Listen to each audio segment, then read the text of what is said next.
আসলে প্রথমে ভাবছিলাম যে আজকে ক্লাসটা নিব না, বাট যেহেতু আগে থেকে আপনাদেরকে গ্রুপে বলা ছিল যে আজকে একটা ক্লাস হবে 10টা থেকে, তো পরে ভাবলাম যেহেতু বাসায় আছি নেই। তো আমরা সবাই জানি যে বর্তমানে দেশের কি পরিস্থিতি, বিশেষ করে ফেনী, কুমিল্লা, নোয়াখালী এবং চট্টগ্রামের কিছু অংশতে বন্যা হয়ে অবস্থা খুব বেশি খারাপ। তো আমরা যারা ফিজিক্যালি তাদের পাশে গিয়ে দাঁড়াইতে পারতেছি না, অন্তত চেষ্টা করব যারা ফান্ড কালেকশন করতেছে তো তাদেরকে যতটুকু পারি নিজ জায়গা থেকে কন্ট্রিবিউশন করার এবং বেশি বেশি দোয়া করার যেন দ্রুত অবস্থা ঠিক হয়, পানি কমে যায়, এবং যারা এই বন্যাতে ক্ষতিগ্রস্ত হয়েছে আল্লাহ তাআলা যেন তাদেরকে ধৈর্য ধারণ করার তৌফিক দান করে।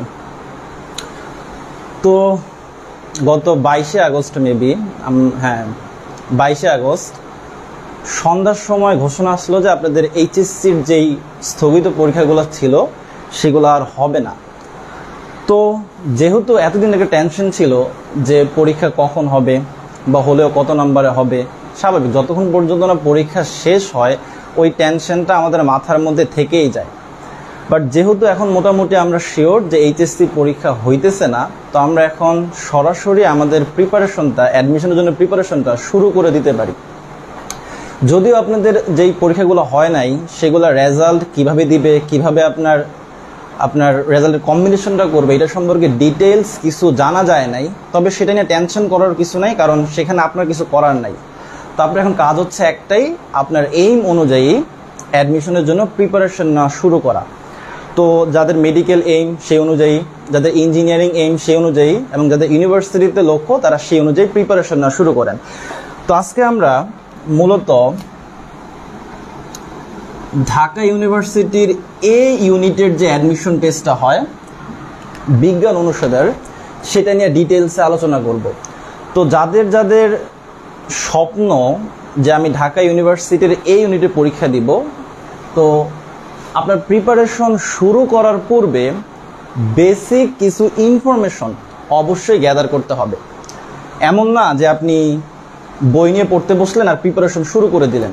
তো আপনার লক্ষ্য যেহেতু এটা, তো ঢাকা ইউনিভার্সিটির এই ইউনিটে কোন কোন সাবজেক্ট থেকে কোশ্চেন আসে, কত নম্বরের কোশ্চেন আসে, কোন কোন চ্যাপ্টার থেকে কি টাইপের কোশ্চেন আসে, এখানে কি শুধু এমসিকিউ আসে নাকি রিটেনও আসে, এগুলো সম্পর্কে একটু ডিটেলস ইনফরমেশন গ্যাদার করে দেন আপনার প্রিপারেশন প্ল্যানটা যদি আপনি রেডি করেন, তাহলে আশা করি সেটা অনেক বেশি কার্যকর হবে।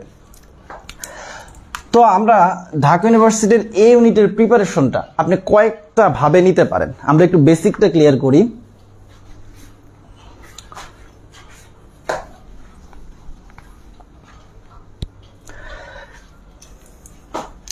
প্রথমত, ঢাবিতে আপনার 2018 সালের আগে রিটেন ছিল না, বাট বর্তমানে কিন্তু ঢাবিতে এমসিকিউ এবং রিটেন দুইটাই হয়। তো তবে যদিও এখনও আপনার এমসিকিউর উপরই নাম্বার বেশি। টোটাল 100 নাম্বারের পরীক্ষা হয়, তার মধ্যে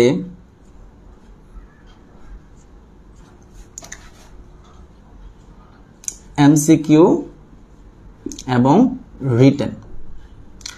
দেখেন এমসিকিউতে থাকে আপনার 60 মার্ক আর রিটেনে থাকে হচ্ছে 40 মার্ক। আর একটা খুবই গুরুত্বপূর্ণ কথা আপনাদেরকে বইলা দেই, যদি আপনি ঢাকা ইউনিভার্সিটির এই ইউনিটে চান্স পাইতে চান, আপনাকে এমসিকিউতে ভালো অবশ্যই করতে হবে। কারণ হচ্ছে যদি কোনো কারণে আপনি এমসিকিউতে ফেল করেন আর রিটেনে আপনি একবারে 40-এ 40 পান, কোনো লাভ হবে না। কারণ এমসিকিউতে ফেল করলে আপনার রিটেনের খাতাটা দেখাই হবে না। অর্থাৎ আপনি এমসিকিউ যদি ফেল করেন, আপনার রিটেন যতই ভালো করেন না কেন কোনো কাজে আসবে না। তাহলে আপনার প্রথম কথা হচ্ছে এমসিকিউতে অবশ্যই ভালো করতে হবে, পাস তো করতে হবে মাস্ট। কারণ এমসিকিউতে ফেল করলে রিটেন খাতাই দেখা হবে না। তো শুধু পাস করলেও হবে না, কারণ ফর এক্সাম্পল দিই, ধরেন প্রায় 1,20,000 স্টুডেন্ট আপনার এই ইউনিটে পরীক্ষা দেয়, সেখান থেকে ধরেন ফর এক্সাম্পল 15,000 স্টুডেন্ট এমসিকিউতে পাস করছে। তো ঢাবি করে কি, যে এই ইউনিটের যে সিট সংখ্যা আছে তার 5 গুণ। ফর এক্সাম্পল এই ইউনিটে আপনার 2000 সিট আছে, তাহলে তার 5 গুণ কত? 10,000। তো এই যে 15,000 স্টুডেন্ট এমসিকিউতে পাস করছে, তাদের মধ্যে আগে একটা মেরিট তৈরি করে। ওই 15,000 স্টুডেন্ট যারা এমসিকিউতে পাস করছে, তাদের মধ্যে যে প্রথম 10,000 স্টুডেন্ট, শুধুমাত্র তাদের রিটেন খাতা কি হয়? দেখা হয়। তো এই জন্য আপনাকে ঢাবির এই ইউনিটে ভালো করতে হলে বা চান্স পাইতে হলে, সাবজেক্ট যদি পাইতে চান, আপনাকে এমসিকিউতে পাস করতে হবে মাস্ট। এবং শুধু পাস না, এমসিকিউতে যেন আপনার পজিশনটা কি থাকে? ভালো থাকে। দেন আসবে হচ্ছে রিটেন। আর রিটেন তো অবশ্যই ভালো করতেই হবে।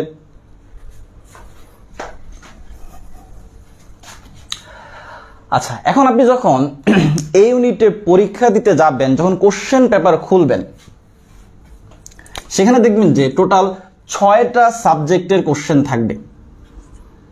Physics, chemistry, biology, higher mathematics, Bangla এবং ইংলিশ। এবং এই প্রত্যেকটা সাবজেক্টের মধ্যে, যেমন ফিজিক্সে আমি জাস্ট একটা এক্সাম্পল দিয়ে দিই, প্রথম 2টার এক্সাম্পল দিয়ে দিই। প্রত্যেকটার ক্ষেত্রে এমসিকিউতে 15 নাম্বার আর রিটেনে 10 নাম্বার। অর্থাৎ প্রত্যেকটা সাবজেক্টের ফিজিক্সে 15টা এমসিকিউ থাকবে, 10 নাম্বারের রিটেন থাকবে। কেমিস্ট্রিতে 15টা এমসিকিউ, 10 নাম্বারের রিটেন। বায়োলজিতেও সেম, এভাবে প্রত্যেকটা সাবজেক্টে, অর্থাৎ ফিজিক্সে থাকবে 25, কেমিস্ট্রিতে 25, বায়োলজিতে 25, হায়ার ম্যাথে 25, বাংলাতে 25, ইংরেজিতে 25। তো এইভাবে কিন্তু আপনার প্রায় 150 নাম্বার হয়ে যায়। তবে কথা হচ্ছে, এই যে আপনার 6 সেট কোশ্চেন, তার মধ্যে আপনাকে জাস্ট 4 সেট আনসার করতে হবে। এখন এই সেট কোন 4 সেট আপনি আনসার করবেন বা কোন 4 সেট আনসার করতে পারবেন, সেটা নিয়ে একটু ক্লিয়ার করি। দেখেন, আমাদের ফিজিক্স এবং কেমিস্ট্রি এই দুইটা হচ্ছে কম্পালসারি সাবজেক্ট। তাহলে কিছু কিছু স্টুডেন্টের এমন স্ট্র্যাটেজি হতে পারে, 1 নম্বর স্ট্র্যাটেজি, যে আমি physics chemistry must, physics chemistry আপনাকে আনসার করতেই হবে। এখন এই যে বায়োলজি এবং হায়ার ম্যাথ, এই দুইটার মধ্যে যেটা আপনার কম্পালসারি ছিল এইচএসসিতে, সেটা আপনাকে অবশ্যই আনসার করতে হবে। তো আমি 2টা এক্সাম্পল দিই। কিছু কিছু স্টুডেন্ট আছে যাদের আপনার বায়োলজি কম্পালসারি ছিল, তো তাদের অবশ্যই বায়োলজিও কি করতে হবে? আনসার করতে হবে। এখন এই যে হায়ার ম্যাথ আপনার যে অপশনাল ছিল, তো আপনি একটা কন্ডিশন হচ্ছে কি, আপনি হায়ার ম্যাথ আনসার করতে পারবেন,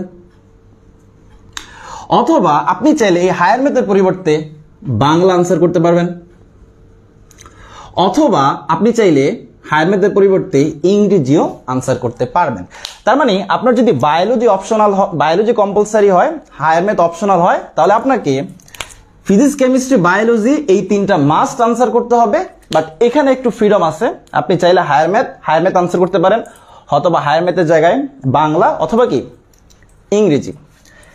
আরেকটা সিচুয়েশন এমন হতে পারে, যদি এমন হয় যে এইচএসসিতে আপনার কম্পালসারি হায়ার ম্যাথ ছিল, তাহলে আপনার এখানে হায়ার ম্যাথ অবশ্যই কি করতে হবে? আনসার করতে হবে। আর এই যে বায়োলজি আনসার করতে পারেন, অথবা বাংলা অথবা ইংরেজি। তো এই 2টা ক্ষেত্রে তো আপনি যেহেতু জানেন যার যেটা হচ্ছে আপনার, আচ্ছা, যার যেটা হচ্ছে আপনার মেইন সাবজেক্ট, তার প্রিপারেশনটা সেই অনুযায়ী হবে। এখন তার মানে আপনাকে ঢাবির ইউনিটের জন্য আপনার টোটাল কয়টা ধরন হতে পারে প্রিপারেশনের? আপনি একবারে বেসিকে যান, যেমন আপনি জানেন ফিজিক্স কেমিস্ট্রি ম্যাথ বায়োলজি, আপনি ধরেন ফিজিক্স কেমিস্ট্রি ম্যাথ বায়োলজি, এই 4টা সাবজেক্ট পড়লে এনাফ। বাট কারো যদি এমন হয় যে অপশনাল যেটা আছে বায়োলজি বা হায়ার ম্যাথ, আপনার যদি এমন হয় যে হায়ার ম্যাথের থেকে আপনার কাছে বাংলাটা বেশি ইজি মনে হইতেছে, বা আপনার যদি এমন মনে হয় যে হায়ার ম্যাথের জায়গায় বা অপশনাল বায়োলজির জায়গায় আপনি যদি বাংলা বা ইংলিশ আনসার করেন, আপনার চান্স পাওয়ার সম্ভাবনা বেড়ে যাবে বা আপনার ভালো করার সম্ভাবনা বেড়ে যাবে। সেক্ষেত্রে আপনি চাইলে ওই অপশনাল সাবজেক্টটার পরিবর্তে, অর্থাৎ যদি আপনার অপশনাল হায়ার ম্যাথ হয়, হায়ার ম্যাথের পরিবর্তে বায়োলজি হলে বায়োলজির পরিবর্তে বাংলা বা ইংলিশ আনসার করতে পারেন। তবে মাথায় রাখবেন, বাংলা বা ইংলিশ যতটা সহজ শোনাইতেছে এতটা সহজ কোশ্চেন কিন্তু আসে না। তো আপনি যদি চান যে আপনি অপশনালের পরিবর্তে বাংলা বা ইংলিশ আনসার করবেন, তাহলে আপনার প্রিপারেশনটা কিন্তু শুরু থেকে কি সেভাবেই নেওয়া লাগবে। ওকে, তাহলে আপনি ফিজিক্স কেমিস্ট্রি মাস্ট পড়াই লাগবে, বায়োলজি হায়ার ম্যাথের মধ্যে যেটা আপনার কম্পালসারি সেটা মাস্ট পড়াই লাগবে। তবে অপশনালটা পড়ার ক্ষেত্রে মাথায় রাখবেন, আপনার যদি এমন মনে হয় যে অপশনালের পরিবর্তে বাংলা বা ইংলিশ যদি আপনি আনসার করেন বা বাংলা বা ইংলিশের যদি আপনি প্রিপারেশন নেন, এটা ব্যক্তি ক্ষেত্রে চেঞ্জ হয়। যাই হোক, এই জন্য বলছি এটা সম্পূর্ণ আপনার উপর। আপনার যদি মনে হয় যে অপশনাল যে সাবজেক্ট অর্থাৎ হায়ার ম্যাথ বা বায়োলজি, এটার পরিবর্তে যদি আপনি বাংলা বা ইংলিশ আনসার করেন আপনার জন্য বেটার হবে, তাহলে আপনি শুরু থেকে প্রিপারেশনটা সেভাবে নিতে পারেন।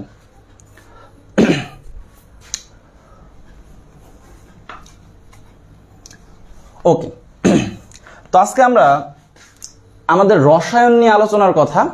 এখন তার মানে আমরা মোটামুটি ক্লিয়ার হয়েছি যে রসায়নে 25 নাম্বারের কোশ্চেন থাকে, তার মধ্যে 15 নাম্বার থাকে এমসিকিউ, অর্থাৎ 15টা এমসিকিউ থাকে এবং 10 নাম্বার থাকে রিটেনে। আর এই যে রিটেনের কোশ্চেনগুলো অনেকটা শর্ট কোশ্চেনের মতো, অনেকটা আমাদের সিকিউর ক খর মতো, মানে টু দা পয়েন্টে লিখতে হয়। যেহেতু 10 নাম্বারের নর্মালি কেমিস্ট্রিতে 4 সেট কোশ্চেন থাকে, দেখা যেগুলোর মধ্যে কোশ্চেনগুলোর মধ্যে নাম্বার 1, 1.5, 0.5 এই টাইপের নাম্বার থাকে, অর্থাৎ খুব কম কম নাম্বার থাকে। ওকে,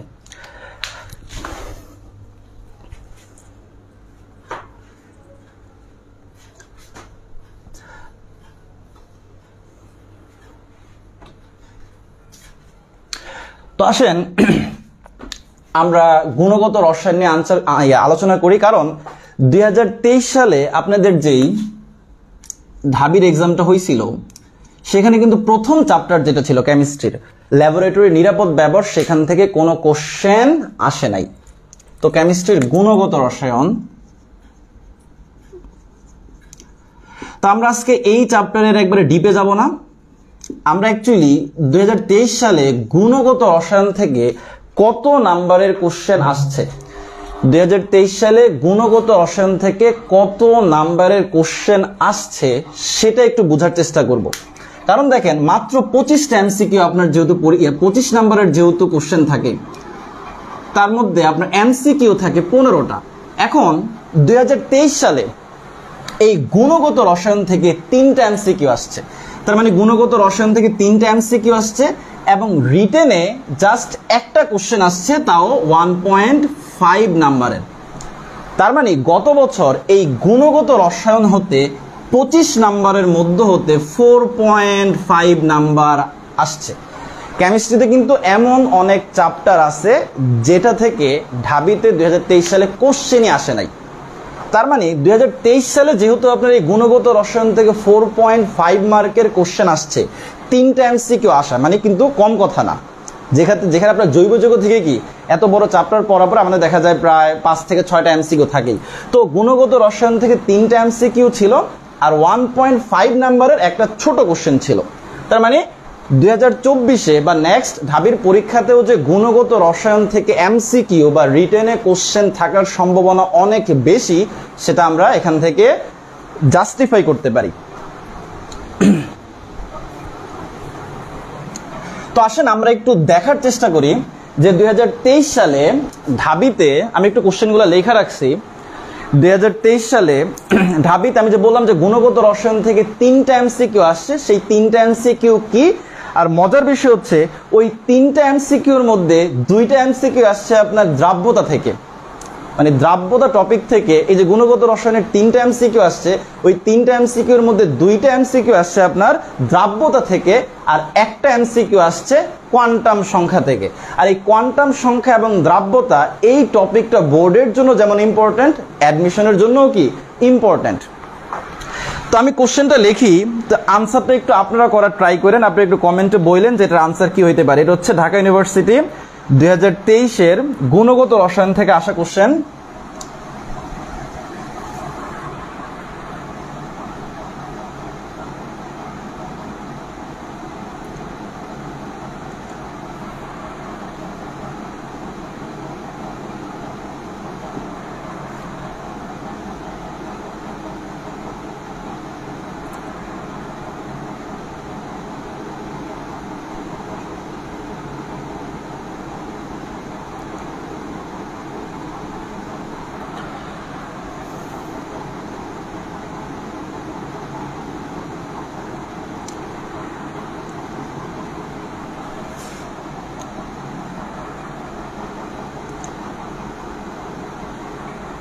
আচ্ছা, যারা এই সামনে অ্যাডমিশন পরীক্ষা দিবেন তারা তো চেষ্টা করবেন, যারা সেকেন্ড ইয়ারে আছেন তারাও একটু এই কোশ্চেনের আনসার চেষ্টা করেন, কারণ আপনাদের অলরেডি ফার্স্ট পেপার পড়া শেষ, আপনার গুণগত রসায়ন ফুল চ্যাপ্টারই পড়ছেন, তো আপনাদেরও এই কোশ্চেনের আনসারটা পারা উচিত আমার মনে হয়। যদি আপনি দ্রাব্যতা পড়ে থাকেন তাহলে এই কোশ্চেনের আনসারটা, এটার জন্য আপনার অ্যাডমিশনের জন্য আলাদা করে প্রিপেয়ার করবেন। এই কোশ্চেনটা আনসার করার জন্য অ্যাডমিশনের জন্য আলাদা করে কিছু পড়ারই দরকার নাই, বোর্ডে যা পড়ছেন সেটা দিয়ে কি আপনি এই গুণগত রসায়নে আগত 3টা এমসিকিউ আনসার করতে পারবেন।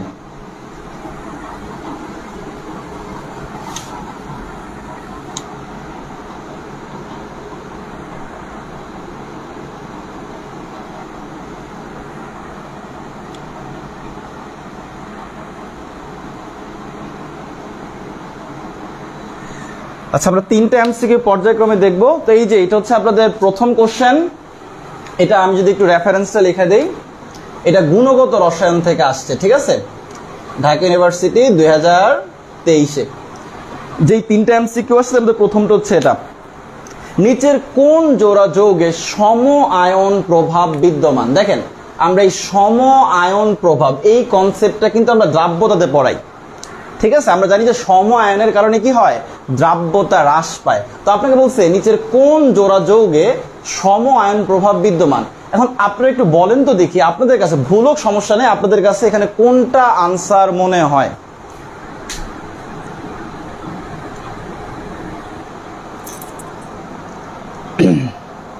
আচ্ছা, কারো কাছে যদি আনসার থাইকা থাকে, কেউ যদি বলতে পারেন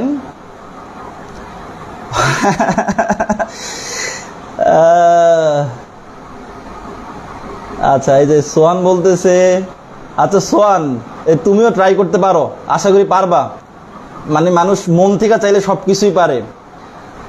তুমি আর্টসের স্টুডেন্ট হলে সমস্যা নাই, মানুষ চেষ্টা করলে সবই সম্ভব।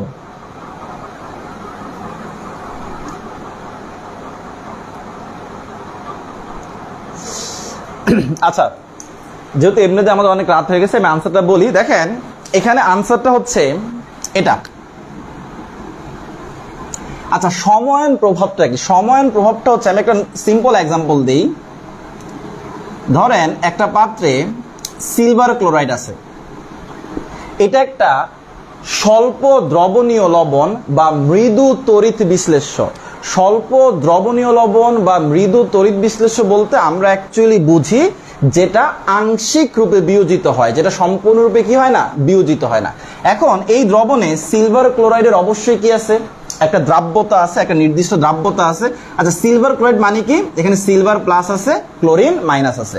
এখন এখানে যদি আমরা এমন কোন তীব্র তড়িৎ বিশ্লেষ্য লবণ যোগ করি, এমন কোন তীব্র তড়িৎ বিশ্লেষ্য লবণ যোগ করি, যেই লবণে এই যে দুর্বল বা মৃদু তড়িৎ বিশ্লেষ্য লবণের যে কোনো একটা আয়ন কি থাকবে, কমন থাকবে। ফর এক্সাম্পল, আমরা যদি এখানে সোডিয়াম ক্লোরাইড যোগ করি, তাহলে এই যে সিলভার ক্লোরাইড একটা মৃদু তড়িৎ বিশ্লেষ্য, আমরা যদি এখানে সোডিয়াম ক্লোরাইড যোগ করি যেটা একটা তীব্র তড়িৎ বিশ্লেষ্য, এবং এই তীব্র তড়িৎ বিশ্লেষ্যে একটা কমন আয়ন আছে, একটু ঠান্ডা মাথায় খেয়াল করি, তাহলে কোন মৃদু তড়িৎ বিশ্লেষ্য লবণের দ্রবণে যদি এমন কোন তীব্র তড়িৎ বিশ্লেষ্য লবণ যোগ করা হয় যেখানে ওই মৃদু তড়িৎ বিশ্লেষ্য লবণের যে কোনো একটা আয়ন কি থাকবে, কমন থাকবে, তখন ঘটনাটা কি ঘটে, তখন এই মৃদু তড়িৎ বিশ্লেষ্য লবণের দ্রাব্যতাটা কি হয়, হ্রাস পায়। আর এই ঘটনাকে আমরা কি বলি, সম আয়ন প্রভাব বলি। তো এখানে একটা জিনিস খেয়াল করলে কি, এই যে এগুলো কিন্তু মৃদু তড়িৎ বিশ্লেষণ, এগুলো জৈব যৌগ, এই যে মিথেন, ক্লোরোমিথেন, ক্লোরোবেনজিন, তাহলে এগুলো যে আনসার হবে না, বুঝাই যাইতেছে। একমাত্র অপশন যেখানে H2S, যেটা একটা মৃদু তড়িৎ বিশ্লেষ্য, তার মানে এখানে আপনার H প্লাস আছে, S2 মাইনাস আছে। আর HCl এটা একটা তীব্র তড়িৎ বিশ্লেষ্য, আমরা জানি এটা একটা শক্তিশালী অ্যাসিড, এটা সম্পূর্ণরূপে কি হয়, বিয়োজিত হয়। তাহলে একটু খেয়াল করে দেখাতাম, এই যে এই মৃদু তড়িৎ বিশ্লেষ্য এটার দ্রবণে আমরা যদি HCl যোগ করি, তাহলে H প্লাস সময়ায়নের কারণে কি হবে, H2S বা হাইড্রোজেন সালফাইডের কি হবে, দ্রাব্যতাটা কমে যাবে বা হ্রাস পাবে।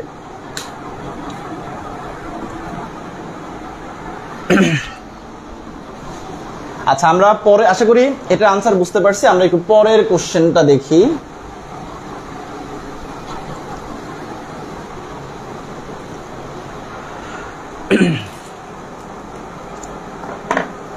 এটাও দ্রাব্যতা থেকে আপনার আসছে।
আচ্ছা দেখেন, এই কোশ্চেনটা আপনাদের দ্রাব্যতা টপিক থেকে আগত এবং ইজি। মানে আমরা তো বোর্ডের জন্য দ্রাব্যতার প্রায় 4টা টাইপের ম্যাথ করাই, অনেক বড় বড় ম্যাথ করতে হয়, কিন্তু ওই বোর্ডের জন্য যদি আপনার দ্রাব্যতাটা ভালো করে যাদের পড়া আছে তাদের কাছে এগুলো একবার ডাল ভাত।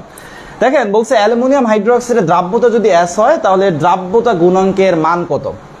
তো আমরা জানি, তাহলে এটা আনসার কি হবে? দেখেন এখানে 4টা অপশন দেওয়া আছে এবং এটা আনসার বের করতে আপনার ম্যাক্সিমাম 10 থেকে 12 সেকেন্ড লাগবে। দেখেন আমরা জানি অ্যালুমিনিয়াম হাইড্রোক্সাইডকে আমরা যদি ভাঙি তাহলে কি কি উৎপন্ন হবে?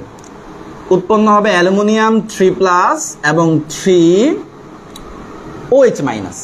ওকে, আর এখানে অনুপাতটা কেমন? অনুপাতটা দেখেন 1:1:3।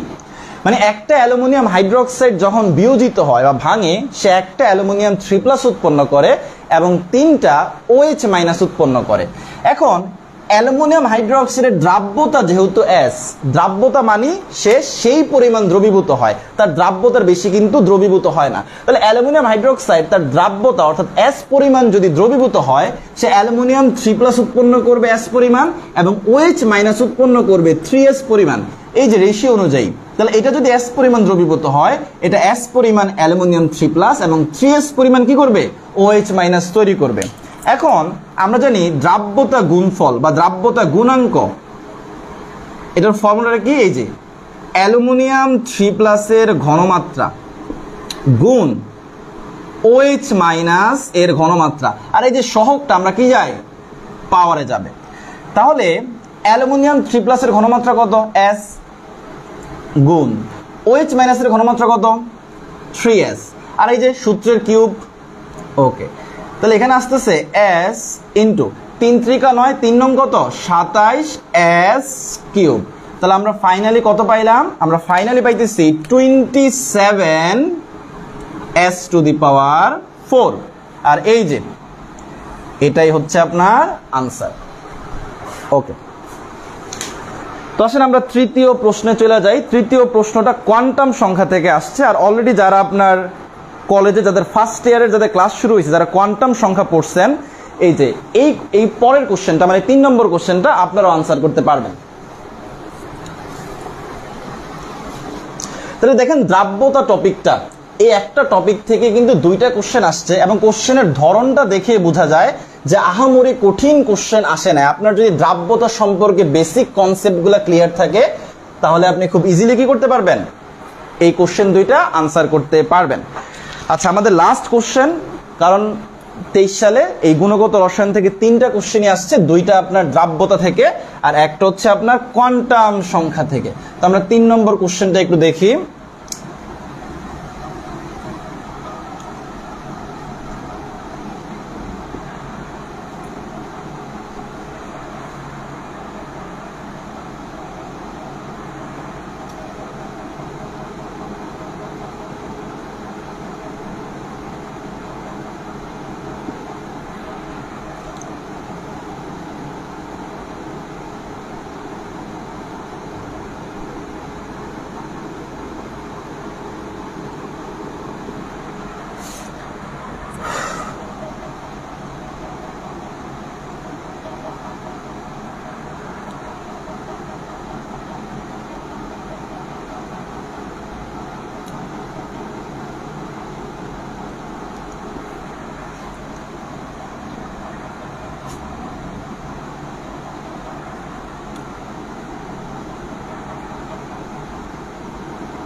আচ্ছা দেখেন, এই কোশ্চেনের আনসারটা রিসেন্টলি যারা আপনারা ফার্স্ট ইয়ারে ভর্তি হয়েছেন এবং অলরেডি গুণগত রসায়ন পড়া শুরু করছেন, পরমাণুর মডেল বা কোয়ান্টাম সংখ্যার ক্লাসটা করছেন, তাদের কিন্তু এটার আনসার পারার কথা, আমার মনে হয় পারা উচিত।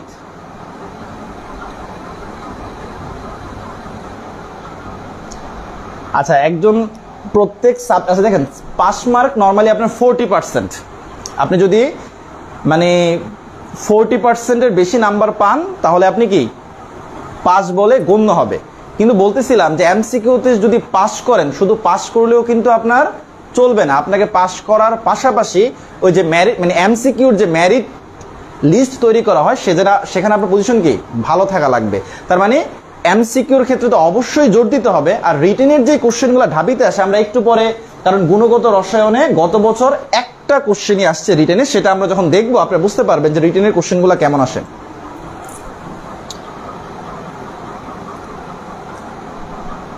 আচ্ছা, বোর্ডে যে কোশ্চেনটা লেখা দেখি কেউ একটু আনসার করার চেষ্টা করেন তো, ভয় পায় না যে ভুল হবে, ভুল হোক সমস্যা নাই। এখানে বলছে স্ক্যান্ডিয়াম মৌলের 3D1, স্ক্যান্ডিয়াম মৌলের 3D1 ইলেকট্রনের কোয়ান্টাম সংখ্যার সম্ভাব্য সেট কোনটি? তো আমরা জানি যে একটা ইলেকট্রনের জন্য 4টা কোয়ান্টাম সংখ্যার মান আমরা পেয়ে থাকি। প্রধান কোয়ান্টাম সংখ্যা, সহকারী কোয়ান্টাম সংখ্যা, চৌম্বকীয় কোয়ান্টাম সংখ্যা, আরেকটা হচ্ছে কি স্পিন বা ঘূর্ণন কোয়ান্টাম সংখ্যা। এখন এই যে 3D1, এই 3D1 ইলেকট্রনের জন্য আমরা যদি 4টা কোয়ান্টাম সংখ্যার একটা সেট তৈরি করি, তার মানে প্রথমটা এখানে যেটা বুঝাইছে সেটা হচ্ছে প্রধান কোয়ান্টাম সংখ্যা, পরের মানটা বুঝাইতেছে সহকারী কোয়ান্টাম সংখ্যা, পরেরটা বুঝাইতেছে আপনার চৌম্বকীয় কোয়ান্টাম সংখ্যা, আর পরেরটা বুঝাইতেছে কি স্পিন বা ঘূর্ণন কোয়ান্টাম সংখ্যা। এখন এখানে 4টা সেট দেওয়া আছে, তার মধ্যে যে কোনো একটা সেট হচ্ছে সঠিক। এন্ড সঠিক সেটটা কোনটা একটু দেখি বলার চেষ্টা করেন।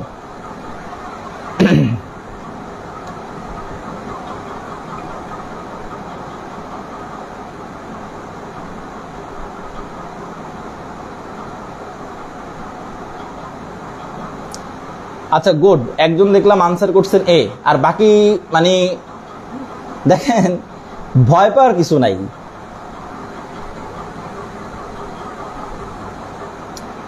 জি ধন্যবাদ, এটার আনসার এই হবে। আর মজার বিষয় হচ্ছে যদিও এখানে কোশ্চেনের মধ্যে আমাদেরকে 4টা কোয়ান্টাম সংখ্যার মান নির্ণয় করে আনসার বের করা লাগবে, কিন্তু আপনারা কিন্তু 4টা কোয়ান্টাম সংখ্যার মান নির্ণয় করার দরকার নাই। খেয়াল করে দেখেন, এই যে 3D বলছে, 3D1, 3 মানে প্রধান কোয়ান্টাম সংখ্যা n এর মান কত 3, আর d মানে সহকারী কোয়ান্টাম সংখ্যা l এর মান কত 2। তার মানে প্রধান কোয়ান্টাম সংখ্যা হবে 3, দেখেন সবগুলাতেই কি আছে 3 আছে, কিন্তু সহকারী কোয়ান্টাম সংখ্যা l এর মান 2, শুধু প্রথমটাতে 2 আছে। এটা রং, তার মানে এটা কাটা, এই যে এটা রং, এটা কাটা, এটা রং, এটা কাটা। তাহলে একটা জিনিস খেয়াল করেন, আমাদের কিন্তু ম্যাগনেটিক কোয়ান্টাম নাম্বার এবং স্পিন কোয়ান্টাম নাম্বারের মান নির্ণয় করার প্রয়োজনই হয় নাই। সো এই জন্য অনেকে করবে কি, একটা মজার বিষয় বলি, অনেকে করবে কি এই কোশ্চেন করার পরে আনসারই দেখবে না। সে কি করবে, আগে সবগুলার মান নির্ণয় করে দেন আনসারে তাকাবে। দেখেন ঠিক আছে, আমরা সবগুলার মান নির্ণয় করলে আমরা বুঝতে পারবো এ, কিন্তু সবগুলার মান নির্ণয় করা ছাড়া যেহেতু আমি আনসার বুঝতে পারতেছি এ, তো সেক্ষেত্রে কিন্তু আমার সবগুলার মান নির্ণয় করে টাইম নষ্ট করার দরকার নাই। কারণ অ্যাডমিশনে প্রায় একটা সমস্যা হয়, বিশেষ করে যেহেতু আপনার বর্তমানে ঢাবিতে রিটেন আছে, আর এমসিকিউতে আপনি বেশি সময় নষ্ট করার পরে রিটেনে কিন্তু পর্যাপ্ত সময় পাবেন না। বিগত বছরগুলোতে দেখা গেছে রিটেনে যে কোশ্চেনগুলো আসছে প্রায় প্রত্যেকটাই সহজ, প্রত্যেকটা আনসার করার মতো, বাট ফুল আনসার করতে পারে নাই কেন, পর্যাপ্ত সময় না থাকার কারণে। আর রিটেনে ভালো করতে হলে কিন্তু আপনাকে চেষ্টা করতে হবে ফুল আনসার করে আসার।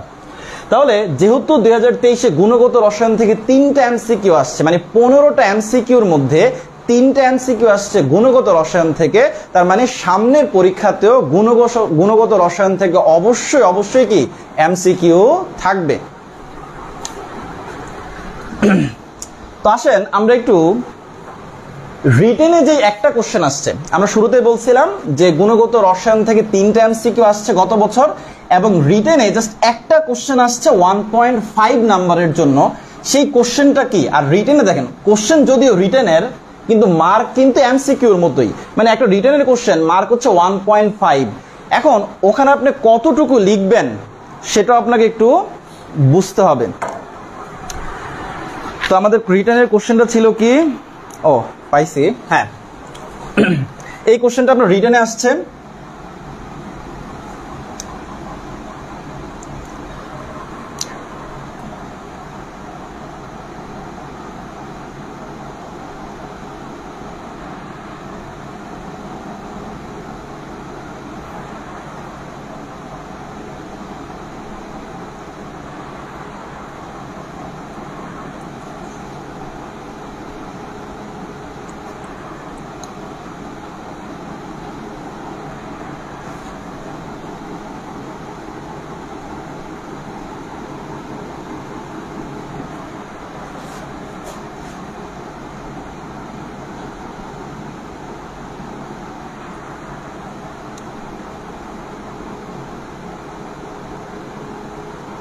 আচ্ছা, আমি পাশে মার্কটাও লেখা দিতেছি 1.5 মার্ক, এবং এই মার্কটাকে এই যে কত নাম্বারের জন্য আনসারটা লিখতে হইতেছে সেটা কিন্তু আপনাকে খুবই গুরুত্ব দিয়ে, কারণ দেখেন এই যে কোশ্চেনটা রিটার্নে আসছে যে জাল কারেন্সি নোট শনাক্তকরণে ইউভি রশ্মির ভূমিকা ব্যাখ্যা করো, এই কোশ্চেনটা কিন্তু দেখবেন যে আপনার ইউভি রশ্মি নিয়ে আপনাদের বইতে একবার পৃষ্ঠার পর পৃষ্ঠা লেখা আছে, এবং এই সেম কোশ্চেনের আনসার কিন্তু আপনি উচ্চতর দক্ষতার জন্য কি লিখতে পারেন। অর্থাৎ এই জাল কারেন্সি নোট শনাক্তকরণে ইউভি রশ্মির ভূমিকা আপনি পৃষ্ঠার পর পৃষ্ঠা লিখতে পারবেন, সমস্যা নাই। কিন্তু 1.5 মার্কের জন্য আপনি কোথায় গিয়ে থামবেন সেটা একটু বুঝতে হবে। দেখা গেল আপনি 1.5 মার্কের জন্য 1-1.5 পেজ লেখা ভরে রাখছেন, কিছুই হবে না। সেক্ষেত্রে আপনি কি করবেন, অন্য কোশ্চেনগুলো আনসার করতে পারবেন না। ম্যাক্সিমাম 2 থেকে 3 লাইনের মধ্যে আপনার কি করতে হবে, এই কোশ্চেনের আনসারটা করতে হবে, এবং ওই 2 থেকে 3 লাইন হবে একবার বেসিক যেই রিজনটা, যে আপনার কিভাবে ইউভি রশ্মি জাল পাসপোর্ট বা জাল নোট এগুলো আপনার শনাক্তকরণে হেল্প করে, বেসিক যে কোর যে পয়েন্টগুলা সেটা আপনাকে 2 থেকে 3 লাইনের মধ্যে লিখতে হবে।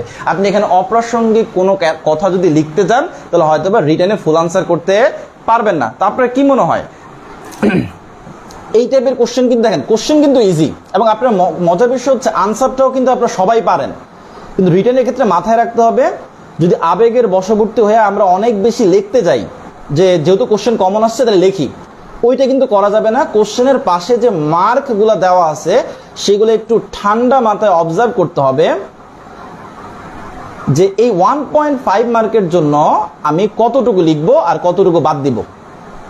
দেখেন, তা আমরা জানি যে আমাদের যে রিয়েল কারেন্সি বা রিয়েল পাসপোর্টের মধ্যে একটা বিশেষ ধরনের কালি ইউজ করা হয়। আপনাদের বইতে এটা নামও লেখা হয়েছে যে ফসফর কালি বা ইউভি ফ্লোরোসেন্স ইঙ্ক বা ফসফর কালি। তা আমাদের যে আসল টাকা বা আসল পাসপোর্টের মধ্যে রিয়েল কারেন্সি এবং রিয়েল পাসপোর্টের মধ্যে এই এক ধরনের বিশেষ কালি কি করা হয়, ব্যবহার করা হয়। এখন এই বিশেষ কালি যে ব্যবহার করা হয় তার উপর যখন ইউভি রশ্মি ফালানো হয়, যেহেতু আমাদের আসল কারেন্সি আসল পাসপোর্টে এই ইঙ্কটা বা এই কালিটা ইউজ করা হয়, তো এর মধ্যে যখন ইউভি রশ্মি আপনার দেয়া হয় তখন এই ফসফর কালিটা বা ইউভি ফ্লোরোসেন্স ইঙ্কটা করে কি, আমাদের যে দৃশ্যমান তরঙ্গ দৈর্ঘ্য আছে, আমরা জানি আমরা 380 থেকে 780 ন্যানোমিটার এই রেঞ্জের মধ্যে যে আলোগুলো থাকে সেগুলোকে আমরা দেখতে পাই, তখন এই ফসফর কালিটা কি করে, একটা আমাদের এই দৃশ্যমান তরঙ্গ দৈর্ঘ্যের ভেতরে একটা বর্ণকে আপনার বিকৃত করে, যেটা দেখে আমরা বুঝতে পারি যে ওইটা আপনার রিয়েল কারেন্সি বা রিয়েল পাসপোর্ট। এখন ফেক কারেন্সি বা ফেক পাসপোর্টে কিন্তু এই টাইপের কোনো কালি থাকে না, যার কারণে সেখানে যদি আপনি ইউভি রশ্মি দেনও সেটা কিন্তু কোনো ধরনের দৃশ্যমান আলোকে বা দৃশ্যমান রঙকে বিকৃত করবে না, যার কারণে আপনি ডিফারেন্সিয়েট করতে পারবেন যে কোনটা ফেক কারেন্সি আর কোনটা রিয়েল কারেন্সি। তো আমরা এটাই বলবো যে যেহেতু জাল কারেন্সিতে, যেহেতু আপনার আসল কারেন্সিতে ফসফর কালি ব্যবহার করা হয়, যেটা আপনার যেটার মধ্যে ইউভি রশ্মি দেওয়া হলে সেটা দৃশ্যমান বর্ণের যে কোনো একটা রঙকে বিকৃত করে, যে কোনো একটা বর্ণকে বিকৃত করে, যার কারণে আমরা বুঝতে পারি সেটা আসল। কিন্তু যেহেতু জাল কারেন্সিতে এই টাইপের কোনো কালি ব্যবহার করা হয় না, সেখানে ইউভি রশ্মি ফেলানো হলে কোনো ধরনের বর্ণ কি হয় না, বিকৃত হয়ে আসে না, যার দ্বারা আপনার জাল কারেন্সি এবং রিয়েল কারেন্সির মধ্যে আমরা ডিফারেন্সিয়েট করতে পারি। আর এইভাবে কিন্তু জাল কারেন্সি বা জাল পাসপোর্ট শনাক্তকরণে ইউভি রশ্মি কি রাখে, গুরুত্বপূর্ণ ভূমিকা রেখে থাকে।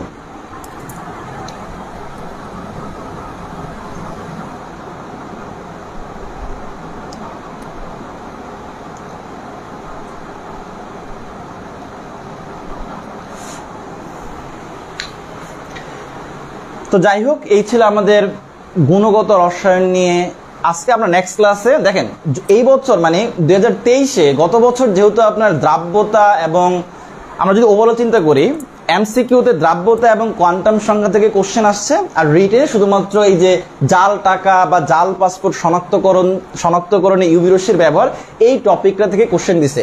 তার মানে কিন্তু এই না যে আপনার নেক্সট ডিউর অ্যাডমিশন পরীক্ষায় এই টপিকগুলো থেকেই কোশ্চেন আসবে, এমন কিন্তু না। তবে এই কোশ্চেনগুলো দেখার পরে আপনার একটা আইডিয়া হবে, আপনি একটা আইডিয়া জেনারেট করতে পারবেন যে কোন কোন টপিকগুলো থেকে কোশ্চেন আসার সম্ভাবনা বেশি, বা ওই টপিকগুলো থেকে যদি কোশ্চেন আসেও কি টাইপের কোশ্চেন আসতে পারে। তো আমরা আমাদের নেক্সট গুণগত রসায়নের ক্লাসে চেষ্টা করব যে কিছু টপিক সামারাইজ করতে, যে আপনি অবশ্যই যেহেতু গুণগত রসায়ন থেকে এর আগেও কোশ্চেন আসছে, তার মানে নেক্সট পরীক্ষায়ও গুণগত রসায়ন থেকে এমসিকিউতে এবং রিটেনে কোশ্চেন থাকবে, এটার সম্ভাবনা অনেক বেশি। আশা করি এই চ্যাপ্টার থেকে কোশ্চেন থাকবেই, বাদ পড়বে না। যদিও যেহেতু কোশ্চেনের সংখ্যা কম, মাত্র 15টা এমসিকিউ আসে আমাদের চ্যাপ্টার, যদি আমরা ফুল সিলেবাস চিন্তা করি, আমাদের চ্যাপ্টার হচ্ছে 10টা, আর এমসিকিউ আসে কয়টা, 15টা। আর ওই 15টা এমসিকিউর মধ্যে কিন্তু জৈব যৌগের একটু আধিক্য দেখা যায়। এই জন্য অনেক চ্যাপ্টার আছে যেখান থেকে কোনো এমসিকিউ আসে না, আবার এমসিকিউ আসলেও রিটেনে কোনো কোশ্চেন আসে না। তবে আশা করি এই আপনার গুণগত রসায়ন থেকে এমসিকিউতে কোশ্চেন ইনশাল্লাহ 2024-এও কি থাকবে। তো আপনাদের যদি ঢাবির অ্যাডমিশন পরীক্ষার প্রসেস নিয়ে কারো কোনো কোশ্চেন থাকে তাহলে বলতে পারেন, আদারওয়াইজ আজকের ক্লাসটা আমরা শেষ করব। এবং নেক্সট ক্লাসে আমরা ইনশাল্লাহ চেষ্টা করব এই গুণগত রসায়নের কিছু টপিক আপনাদেরকে সামারাইজ করে দেওয়া। দেখেন, পড়া কিন্তু বেশি না, আপনি যদি গোছায়া পড়েন না, আপনার প্রিপারেশনটা অনেক ইজি হবে। আর যদি আপনি অগোছালো পড়ালেখা করেন, অনেক বেশি পড়াও কিন্তু আউটপুটটা ভালো হবে না। তো আপনাদেরকে সাজেশন থাকবে অ্যাডমিশন পরীক্ষার জন্য, ফর এক্সাম্পল আপনি ডিইউর ইউনিটের জন্য ফিজিক্স পড়তেছেন, কেমিস্ট্রি পড়তেছেন, আর আপনার একটা এক্সাম্পল ধরে নিই, কারণ যেহেতু এক একজনের কম্পালসারি এক একটা, ধরেন আপনার বায়োলজি কম্পালসারি, ফর এক্সাম্পল আপনি ফিজিক্স পড়তেছেন, কেমিস্ট্রি পড়তেছেন, বায়োলজি পড়তেছেন, আপনি হায়ার ম্যাথে পড়তেছেন, আপনি বাংলা ইংলিশ দিতেছেন না, আপনি জাস্ট বেসিক আমাদের যেটা এই 4টা সাবজেক্ট পড়েই ঢাবির ইউনিটের জন্য প্রিপারেশন নিতেছেন। তাহলে আপনি করবেনটা কি, প্রথম কথা এই চ্যাপ্টার ওয়াইজ এক একটা খাতা বানাবেন, নতুন খাতা, মানে অ্যাডমিশনের জন্য এই ফিজিক্স কেমিস্ট্রি বায়োলজি আর প্রত্যেকের জন্য আলাদা ছোট ছোট করে আপনি খাতা বানাইতে পারেন, বা কিছু প্যাড পাওয়া যায় ছোট ছোট, ওই 4টা প্যাড কিনতে পারেন। ওই 4টা প্যাডের মধ্যে আপনার টপিকগুলো বা চ্যাপ্টারের ইনফরমেশনগুলো আপনার সাজানো থাকবে। আরেকটা কথা, কোশ্চেন ব্যাংক খুবই গুরুত্বপূর্ণ, এটা মাস্ট। এটা শুধুমাত্র ঢাকা ইউনিভার্সিটির জন্য না, আপনি মেডিকেল বলেন, বুয়েট বলেন, ইঞ্জিনিয়ারিং গুচ্ছ বলেন, বা জাহাঙ্গীরনগর ইউনিভার্সিটি বলেন, রাজশাহী বলেন, সিইউ বলেন, অর্থাৎ যে কোনো ইউনিভার্সিটির জন্য প্রিপারেশন নিতে হলে অন্যতম একটা গুরুত্বপূর্ণ বিষয় হচ্ছে কোশ্চেন ব্যাংক সলভ করা। কারণ অনেক ক্ষেত্রে দেখা যায় যে এই কোশ্চেন ব্যাংক থেকেই 30 থেকে 40% কোশ্চেন রিপিট হয়। আপনার সরাসরি কোশ্চেন তো সরাসরি রিপিট হয় না, ওই কোশ্চেনের যে ব্যাখ্যা আছে। ফর এক্সাম্পল, এই বছর দ্রাব্যতা থেকে কোশ্চেন আসছে, দেখা গেল 2024-এও দ্রাব্যতা থেকে এই কোশ্চেন আসলো, বাট এই কোশ্চেন না, অন্য কোশ্চেন। অর্থাৎ টপিক কিন্তু আপনার বারবার আপনার রিপিট হয়। তাহলে আপনি যেই ইউনিভার্সিটির জন্যই প্রিপারেশন নেন না কেন, সেই ইউনিভার্সিটির কোশ্চেন ব্যাংক কিনে বিগত 10 বছরের মধ্যে যত বেশি পসিবল, মিনিমাম বিগত 10 বছরের কোশ্চেন কি করে ফেলা, সলভ করে ফেলা, ব্যাখ্যা সহ, যেন ওই কোশ্চেন ব্যাংক থেকে বা ওই কোশ্চেনের ব্যাখ্যা থেকে যদি কোনো কোশ্চেন রিপিট হয়, আপনি সেটা খুব সহজেই কি করতে পারেন, আনসার করতে পারেন।